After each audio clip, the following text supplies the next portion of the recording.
So my take on aligners has been based on my experience as an orthodontic resident at St. Louis University back in '83, in that we were trained by Peter Kessling from TP Orthodontics. His father, Harold D. Kessling, was the one that came up with the concept of the tooth positioner. And in 1945, H.D. Kessling wrote an article describing the use of sequential positioners to move teeth.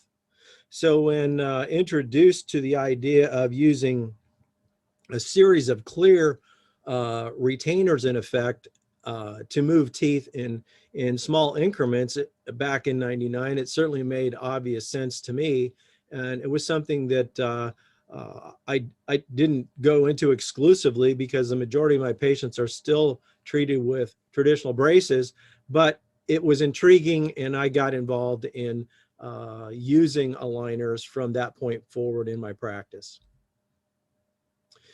Certainly, plastic has spread across the world quickly. It has grown into perhaps the largest industry in orthodontics.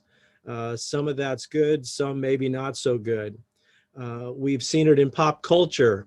For example, this actor in the Captain America movie, The Winter Soldier, actually wore aligners during that filming of that movie, and you can see the aesthetic changes that he achieved, despite the fact, of course, his face was covered with a mask during much of the film.